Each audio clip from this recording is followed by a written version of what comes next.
ప్రభువు మీతో ఉందిరిగాక. మీ ఆత్మతోనుడనుగాక. పునీత యోహాను గారు రాసిన పవిత్ర సువిశేషములోని భాగము. ప్రభువా మీకు మహిమ కలుగునుగాక.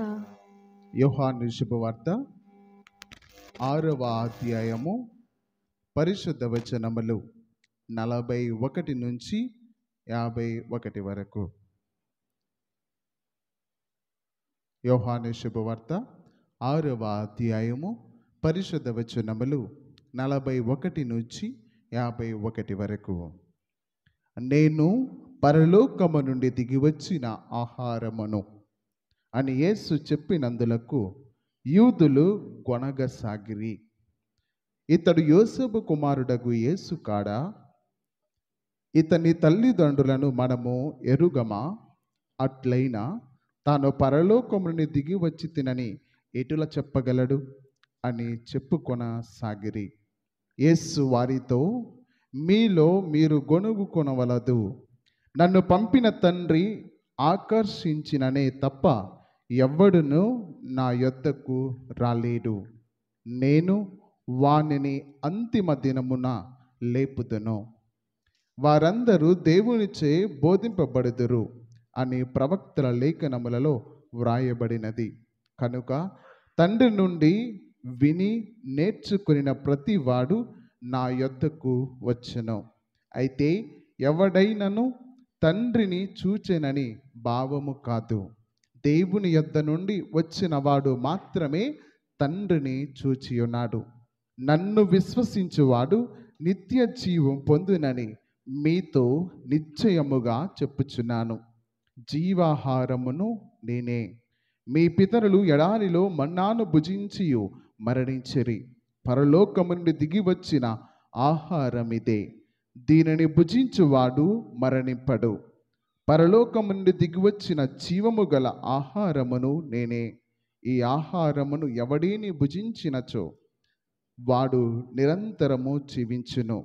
ఈ లోకము జీవించుటకు నేను ఇచ్చు ఆహారము నా శరీరమే అని మీతో నిశ్చయముగా చెప్పుచున్నాను అనెను.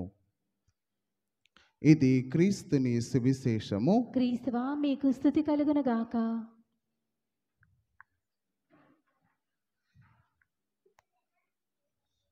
Praise the Lord. Praise the Lord. Praise the Lord. Praise the Lord. Hallelujah. Hallelujah. Hallelujah. Hallelujah. Hallelujah. Hallelujah. తండ్రి వందనం. తండ్రి వందనం. యేసువా వందనం. యేసువా వందనం. ఆత్మదేవా వందనం. ఆత్మదేవా వందనం. త్రియేక దేవా వందనం. త్రియేక దేవా వందనం. Praise the Lord. Praise the Lord. Praise the Lord. Praise the Lord. Praise the Lord. Praise the Lord. Hallelujah. Hallelujah. Hallelujah. Hallelujah. Hallelujah. Hallelujah. క్రీస్తునాథుని యందు ప్రియ సహోదరి సహోదరులారా, దేవుని బిడ్డలారా, నీవు దేవునితో ఉంటే అన్ని వేళలా దేవుడు నీకు అన్నీ సమకూర్చును. నీవు దేవునితో ఉంటే దేవుడు అన్ని వేళలా నీకు అన్నీ సమకూర్చును అనేవి ఈనాడు 19వ సామాన్య ఆదివారములో దేవుడు మనకు దేవుని యొక్క వాక్యము ద్వారా మనందరినీ కూడా ఆహ్వానిస్తూ ఉన్నాడు. మనము దేవునితో ఉంటే దేవుడు అన్ని వేళలా అన్నీ నీకు సమకూరుస్తాడు అని మన యొక్క దివ్య గ్రంథ వాక్యాలు మనకి సెలవిస్తూ ఉన్నాయి. అది ఏ విధముగా అంటే ప్రియ సహోదరి సహోదరులారా, మొదటి పట్టణంలో మనము చూసుకుంటూ ఉన్నాం. ఏలియా ప్రవక్త యెజెబెలు అనే రాణికి భయపడి పారిపోతూ ఉన్నాడు.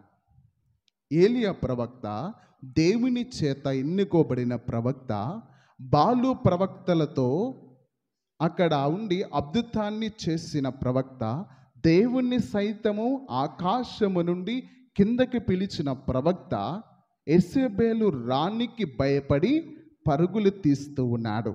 పరుగులు తీసి ఒక రేగు చెట్టు కింద పడుకొని ఉన్నప్పుడు దేవుడు ఆయనను వదలలేదు. ఏం చేస్తున్నాడు? తన యొక్క దేవదూతను ఆయన దగ్గరికి పంపిస్తూ ఉన్నాడు. పంపించి తన యొక్క దేవదూత ద్వారా అలసి సొలసి ఉన్న ఈ యొక్క ఏలియా ప్రవక్తకు ఆహారాన్ని ఇస్తూ ఉన్నాడు. ఆహారాన్ని ఇచ్చి ఏలియా ప్రవక్తకు శక్తిని ఇస్తున్నాడు. మొదటిసారి ఆహారాన్ని ఇస్తున్నాడు, రెండవసారి కూడా ఆహారాన్ని తిని ఏలియా ప్రవక్త అక్కడ మరలా విశ్రాంతి తీసుకుంటున్నప్పుడు రెండవసారి కూడా తన యొక్క దేవదూతను పంపించి ఏలియా ప్రవక్తకు శక్తిని సామర్థ్యాన్ని ఇస్తున్నాడు. దేవదూత ఏలియా ప్రవక్తతో పలుకుతుంది, ఇదిగో నీవు ప్రయాణించాల్సిన దూరము ఇంకా ఉన్నది, నీవు ప్రయాణించాల్సిన దూరము ఇంకా ఉన్నది. అది ఏమిటంటే ప్రియ సహోదరి సహోదరులారా, హోరేబు కొండపైకి ఏలియా ప్రవక్త ప్రయాణించాలి అని, ఇంకా ఎన్నో అద్భుత కార్యములు ఏలియా ప్రవక్త ద్వారా దేవుడు చేస్తున్నాడని దేవదూత ద్వారా ఇక్కడ మనము చూస్తూ ఉన్నాం. ఏలియా ప్రవక్తకి దేవదూత చెబుతూ ఉంది. అయితే ప్రియ సహోదరి సహోదరులారా, ఏలియా ప్రవక్తకి ఈ యొక్క అద్భుత కార్యాలు చేయవలసినది ఏమినదగమగా అంటే, ఏలియా ప్రవక్త దేవునితో ఉన్నాడు. ఏలియా ప్రవక్త దేవునితో ఉన్నాడు కాబట్టి అన్ని వేళలా కూడా దేవుడు అన్నీ సమకూరుస్తూ ఉన్నాడు. ఏలియా ప్రవక్త దేవుని ఆకాశం నుండి కిందకి పిలిచినప్పుడు దేవుడు బాలు ప్రవక్తల ముందు బలిని దహించినప్పుడు, ఏలియా ప్రవక్త పీఠము కట్టి పీఠము పైన బలిని అర్పించినప్పుడు దేవుణ్ణి చూసిన ఏలియా ప్రవక్త యెజెబెలు రాణి యొక్క సామర్థ్యాన్ని చూసి భయపడుతున్నప్పుడు దేవుడు ఏలియా ప్రవక్తతో ఉన్నాడు, అన్నీ సమకూర్చి ఉన్నాడు. ఏలియా ప్రవక్త ఆహారము ఆకలి ఎగుచున్నప్పుడు దేవుడు ఆహారాన్ని ఇచ్చారు. ఏలియా ప్రవక్త భయపడుతున్నప్పుడు, ఇదిగో నీవు వెళ్ళవలసిన దూరం ఇంకెంతో ఉన్నది, నీవు ప్రయాణించాల్సిన దూరం ఇంకెంతో ఉన్నదని ఏలియా ప్రవక్తకు తెలుపుతూ ఉన్నాడు. అయితే ప్రియ సహోదరి సహోదరులారా, దేవుడు మనతో ఉంటే, మనము దేవునితో ఉంటే దేవుడు అన్నీ సమకూరుస్తాడు అనడానికి ఇది ఒక నిదర్శనం. అయితే ప్రియ సహోదరి సహోదరులారా, మనం దేవునితో మన సంబంధానికి ప్రాధాన్యత ఇస్తే ఆయన మన అవసరాలను తీరుస్తానని వాగ్దానం చేస్తాడు. దేవుడితో మన యొక్క సంబంధానికి ప్రాధాన్యత ఇవ్వాలి.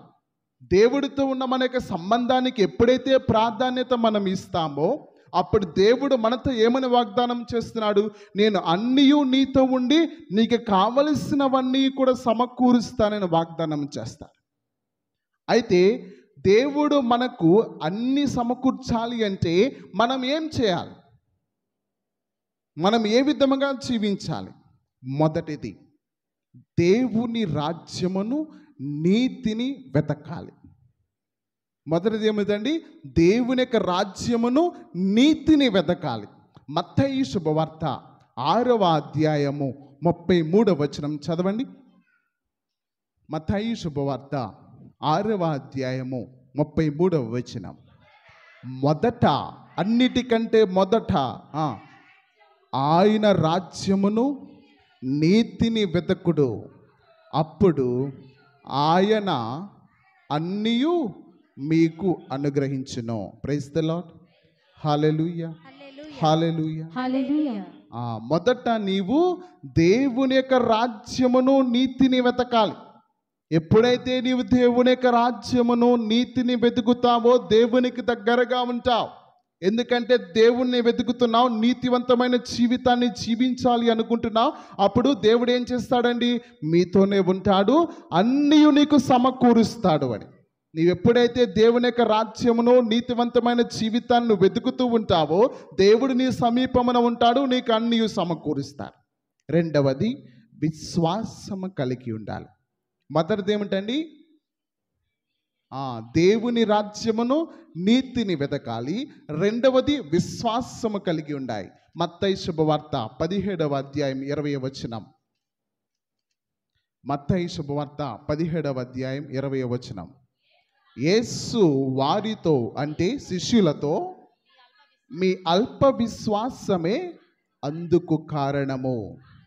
ఆవగించంత విశ్వాసము మీకుండిన ఎడల ఈ పర్వతముతో నీవిక్కడ నుండి తొలగుము అని పలికినచో అది అప్పుడే తొలగిపోవును. నీకు అసాధ్యమైనది ఏదియు ఉండదని మీతో ఒక్కానించుచున్నాను.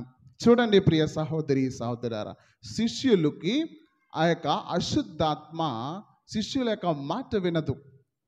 శిష్యులు గద్దించినప్పుడు శిష్యులకు వ్యతిరేకంగా ఉంటుంది. అయితే ప్రియ సహోదరి సహోదరులారా, శిష్యులు వచ్చి ఇదిగో యేసు ప్రభు అక్కడికి వెళ్ళి ఆ యొక్క అశుద్ధాత్మను పారద్రోలినప్పుడు ఆ యొక్క శిష్యులు యేసుక్రీస్తు ప్రభుని అడుగుతూ, ఇదిగో ఈ యొక్క అశుద్ధాత్మ మా యొక్క మాటకు అంగీకరించలేదు, మమ్మల్ని ధిక్కరించింది, మరి నీవు చెప్పినప్పుడు ఎలా అంగీకరించింది అన్నప్పుడు యేసుక్రీస్తు ప్రభు చెబుతున్నాడు, ఇదిగో మీ యొక్క అల్ప విశ్వాసమే దానికి కారణం. మీకు ఆవగించంత విశ్వాసం ఉండి ఒక పర్వతమును ఇక్కడి నుంచి పెగలి వేరే చాట పడమన్నప్పుడు అప్పటికప్పుడే అది మీకు అంగీకరించును అని చెబుతూ ఉన్నాడు. అంతటి విశ్వాసము నీకు ఉంది అనుకోండి, దేవుడు నీ యొక్క సమీపంలో నీతోనే ఉంటాడు. అప్పుడు దేవుడు అన్నీ సమకూరుస్తూ ఉంటాడు. విశ్వాసముతో ఉండాలి, విశ్వాసముతో అడగాలి. విశ్వాసముతో ఉండి విశ్వాసముతో నువ్వు ఎప్పుడైతే దేవుణ్ణి అడుగుతావో అప్పుడు నీకు దేవుడు అన్నీ సమకూరుస్తాడు అని మనము ఈనాడు వాక్యము ద్వారా సెలవిస్తుంది ప్రియ సహోదరి సహోదరులారా. మూడవది నమ్మకము కలిగి ఉండాలి. ఏం చేయాలండి? నమ్మకము కలిగి ఉండాలి. సామెతల గ్రంథము 3వ అధ్యాయము 5వ వచనము 6వ వచనం చూసుకుందాం. నీవు మనస్ఫూర్తిగా దేవుణ్ణి నమ్ముము, నీ తెలివితేటల మీద ఆధారపడకుము, నీ కార్యములన్నిటను ప్రభువును స్మరింపుము, అతడు నీ పనులను సులభతరము చేయును. చూడండి ప్రియ సహోదరి సహోదరులారా, నీవు మనస్ఫూర్తిగా దేవుని నమ్మాలి. నీ యొక్క తెలివితేటల మీద, బలము సామర్థ్యం మీద మీరు ఉండొద్దండి. ఏలియా ప్రవక్త తన యొక్క బలము మీద సామర్థ్యం మీద ఆధారపడలేదండి, దేవుని మీద ఆధారపడ్డాడు, దేవునితో ఉన్నాడు. కాబట్టి ఆ యొక్క బాలు ప్రవక్తలు 400 మంది ఉన్నా కానీ ఒక్కడే వారిని ఎదిరించగలిగాడు. తన యొక్క తెలివితేటల మీద ఆధారపడలేదు, తన యొక్క సామర్థ్యం మీద ఆధారపడలేదు, తను చేస్తున్న కార్యాల మీద ఆధారపడలేదు, కానీ దేవుని యందు విశ్వాసం ఉంచాడు, దేవునితో ఉన్నాడు, దేవుడి యొక్క కార్యము చేయగలడు, ఈ అందరి యొక్క ప్రవక్తలను ఓడించగలడు నమ్మాడు. కాబట్టి ప్రియ సహోదరి సహోదరులారా, అంతటి గొప్ప అద్భుతాన్ని చేశాడు. అదే విధముగా నమ్మకము కలిగి మనము కూడా మన యొక్క జీవితంలో ముందంచ వేయాలి. మన యొక్క విశ్వాసాన్ని పెంపొందించుకోవాలి, మన యొక్క నమ్మకాన్ని పెంపొందించుకోవాలి, దృఢపరుచుకోవాలి. అప్పుడు దేవుడు మన సమీపంలో ఉండి అద్భుత కార్యములు, మేలులు మనందరికీ కూడా సమకూరుస్తూ ఉంటాడు. అదే విధముగా 4వది విధేయతగా ఉండాలి. విధేయతగా ఉండాలి. విధేయతగా ఉంటే నువ్వు ప్రేమిస్తావు. ఇప్పుడు నీవు ఎవరికైనా విధేయతగా ఉన్నావు అనుకోండి, వారు చెప్పినవన్నీ కూడా నువ్వు చేస్తావు. ఎందుకని? వారిని నీవు ప్రేమిస్తున్నావు కాబట్టి. అయితే యేసుక్రీస్తు ప్రభు తన యొక్క తండ్రికి విధేయతగా ఉన్నాడు కాబట్టి ఇహలోకానికి ఈనాడు సువిశేష పట్టణంలో ఆహారముగా దిగి వచ్చాడండి. నేనే జీవాహారం అని పలికాడు. నన్ను విశ్వసించువాడు, నన్ను భుజించువాడు మరణించినను జీవిస్తాడు అని పలుకుతూ ఉన్నాడు. ప్రియ సహోదరి సహోదరులారా, మరి నీ యొక్క జీవితంలో ఏ విధంగా యేసుక్రీస్తు ప్రభుని స్వీకరిస్తున్నావు? యేసుక్రీస్తు ప్రభు ఏ విధముగా నీ విధేయిస్తున్నావు? నిజంగా యేసుక్రీస్తు ప్రభు ఏ విధంగా తన యొక్క తండ్రిని విధేయించి హలోకానికి వచ్చి మనందరికీ కూడా ఆహారముగా మారాడో అదే విధముగా విధేయించిన యేసుక్రీస్తు ప్రభుని విధేయిస్తూ నీ యొక్క జీవితాన్ని ఇతరులకు ఒక సహాయముగా మార్చుకుంటున్నావా? లేకపోతే నీ యొక్క జీవితంలో ఆదర్శవంతము లేకుండా నీ యొక్క జీవితంలో ఇతరులను దూషిస్తూ ఉన్నావా అనే యొక్క ఆత్మ పరిశీలన మనము చేసుకోవాలి. ఆ యొక్క విధేయతను ఎప్పుడైతే మన యొక్క పరిగణనలో మనం ఉంచుకుంటామో, ఏ విధంగా విధేయతగా మనము మన యొక్క జీవితాన్ని మలుచుకుంటామో, యేసుక్రీస్తు ప్రభు తన యొక్క విధేయత ద్వారా ఇహలోకానికి రక్షకుడిగా మారినందువలన మనము కూడా ఇతరులకు ఒక సోదరుడిగా సోదరిమనుగా తయారవుతూ ఉంటాం. ప్రేమలో, విధేయతలో ప్రేమ ఉంటుంది. యేసుక్రీస్తు ప్రభు విధేయించాడు, ఏ విధముగా మనల్ని ప్రేమించాడు కాబట్టి, తన యొక్క తండ్రిని ప్రేమించాడు కాబట్టి మనకు జీవాహారముగా మారాడు. తన యొక్క తండ్రి యొక్క చిత్తానుసారం నెరవేర్చటానికి ఆయన యొక్క తండ్రి యొక్క చిత్తాన్ని విధేయించి మనందరికీ జీవాహారముగా మారాడు. ప్రియా సహోదరి సహోదరులారా, అందుకని మనందరినీ కూడా ఆజ్ఞలను మీరి జీవించవద్దు అని దేవుని యొక్క చిత్తానుసారంగా మనందరం కూడా జీవించాలి అని ఈనాడు యేసుక్రీస్తు ప్రభు మనందరికీ చెబుతూ ఉన్నాడు. యోహాను శుభవార్త 14వ అధ్యాయము 15వ వచనం చూసుకుందాం. మీరు నన్ను ప్రేమించినచో నా ఆజ్ఞలను పాటింతురు. Praise the Lord. Hallelujah, hallelujah, hallelujah, hallelujah. యేసుక్రీస్తు ప్రభు తండ్రిని అంతగానో ప్రేమించాడు కాబట్టి తండ్రి చెప్పిన ప్రతి ఒక్క మాటను తన యొక్క జీవితంలో నెరవేర్చుకున్నాడు. ఒకవేళ మీరు కూడా యేసుక్రీస్తు ప్రభు జీవాహారమైన యేసుక్రీస్తు ప్రభును నువ్వు ప్రేమిస్తే తన యొక్క వాక్యానుసారముగా నీ యొక్క జీవితాన్ని మలుచుకుంటా. ఒకవేళ నువ్వు మలుచుకోవడం లేదు అనుకో, నువ్వు యేసుక్రీస్తు ప్రభువుని నీకంటే అధికంగా ప్రేమించడం లేదు. తండ్రి దేవుని అంతగా ప్రేమించాడు కాబట్టి యేసుక్రీస్తు ప్రభువు మనందరికీ రక్షణగా మారాడు. ఏ విధముగా మారాడు అంటే జీవాహారముగా మారాడు. ఆ యొక్క జీవాహారాన్ని భుజిస్తున్న నీకును నాకును ఆ యొక్క యేసుక్రీస్తు ప్రభు రక్షణను దయచేస్తూ ఉన్నాడు. ప్రియా సహోదరి సహోదరులారా, 5వది ఏమిటంటే వినయముగా ఉండాలి. ఏ విధముగా ఉండాలండి? వినయముగా ఉండాలి. 1 పేతురు 5వ అధ్యాయము 6వ వచనం చూసుకుందాం. శక్తివంతమగు దేవుని హస్తమునకు వినమ్రులు కండు యుక్త సమయమున ఆయన మిమ్ము ఉద్ధరించును. చూడండి ప్రియ సహోదరి సహోదరులారా, శక్తిమంతుడకు దేవుని హస్తమునకు వినమ్రులు కావాలి. ఎందుకంటే ఆయన కంటే శక్తివంతమైనది ఎవరునూ లేడు. ఆయనే శక్తివంతుడు. ఆయన యొక్క చేతి ముందు నీ వినమ్రుడుగా ఉంటే ప్రియ సహోదరి సహోదర, యుక్త సమయమున సరైన సమయమున దేవుడు నీకు అన్నీ సమకూరుస్తాడు. ఒకవేళ నువ్వు ఆయన యందు ధిక్కరించుకొని ఉన్నావనుకో, గర్వముగా ఉన్నావనుకో, దేవుడు నీకు సమస్తమును సమకూర్చడం. ఆయన చేతి యందు నువ్వు వినమ్రముడుగా ఉండాలి, వినయము కలిగి ఉండాలి. అప్పుడే దేవుడు నీకు అన్నీ సమకూరుస్తాడని ఈనాడు వాక్యం మనకి సెలవిస్తూ ఉంది. అదే విధముగా 7వ వచనంలో చూడండి అమ్మా. ఆయన మిమ్మును గూర్చి శ్రద్ధ వహించును కనుక మీ విచారములు అన్నీ ఆయనపై మోపడు. చూడండి ప్రియ సహోదరి సహోదరులారా, నిన్ను నువ్వు దేవునికి అర్పించుకున్నావనుకోండి, ఆయన నీపై శ్రద్ధ చూపి ఆయన యొక్క విచారములోను నీ యొక్క శ్రమల్లో నీ కష్టంలో కూడా ఆయనపై మోపుకుంటాడు అంట. నీవెప్పుడైతే ఆయన వైపు నిన్ను నీవు సమర్పించుకుంటావో అప్పుడు ఆయన యొక్క శ్రద్ధ ఇంకా మెరుగుపడుతూ ఉంది, అధికముగా ఉంటుంది నీపై. అప్పుడు ఆయన యొక్క కార్యములు నీ యొక్క జీవితంలో జరుగుతాయని మనకి ఈనాడు వాక్యము సెలవిస్తూ ఉంది. 6వది కృతజ్ఞతతో ఉండాలి. ఏ విధంగా ఉండాలండి? కృతజ్ఞతతో ఉండాలి. ఫిలిప్పీయులకు వ్రాసిన లేఖ పునీత పౌలు గారు ఫిలిప్పీయులకు వ్రాసిన లేఖ 4వ అధ్యాయము 6వ వచనం.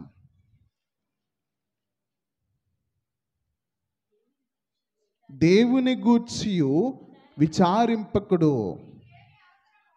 మీకు ఏమి అవసరమో వాని కొరకు మీ ప్రార్థనలో దేవుణ్ణి అర్థింపుడు.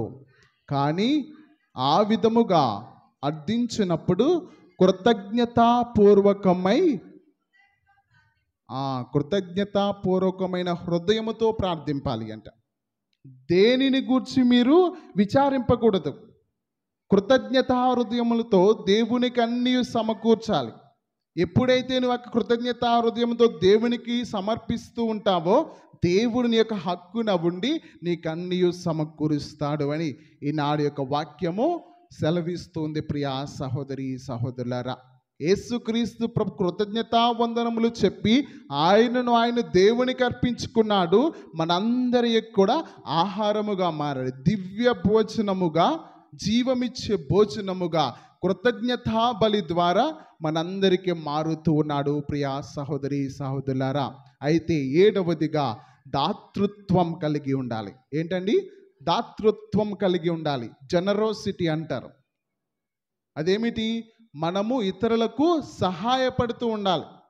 ఏ విధంగా సహాయపడుతూ ఉండాలి అంటే లూకా సువార్త 6వ అధ్యాయము 38వ వచనంలో చూసుకుందాం.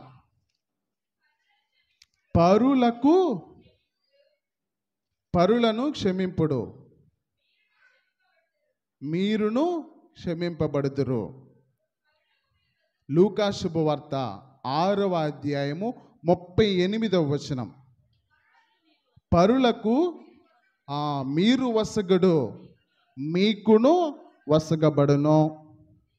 కుదించి అదిమి పొర్లిపోవు నిండు కొలమానముతో వసగబడును.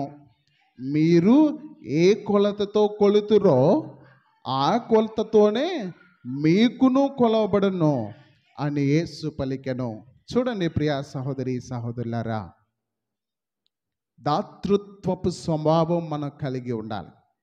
ఆ దాతృత్వ స్వభావం ఏ విధంగా ఉండాలి అంటే, మీరు ఇతరులకు పెట్టేటప్పుడు మీరు మంచిగా పెట్టారనుకోండి, దేవుడు మీకు ఇచ్చేటప్పుడు ఏ విధంగా ఇస్తాడంటే చూడండి, కుదించి మీరు వడ్ల బస్తాన్ని ఎత్తేటప్పుడు ఏం చేస్తారని కుదేస్తూ ఉంటారు కదా. ఎందుకని? అందుట్లో ఎక్కువ వడ్లు పడద్దని. కుదించి దేవుడు మీకు ఈ విధంగా ఇస్తాడు. అదిమి తర్వాత పొర్లిపోవు అంటే ఎక్కువగా అపారముగా దేవుడు నీకు ఇస్తాడు. ఎప్పుడు నీవు దేవునితో ఉంటే దేవుడు నీకు ఇలా అన్నీ సమకూరుస్తాడు. అర్థమైందా? యేసుక్రీస్తు ప్రభువునే మనందరికి ఇచ్చారు.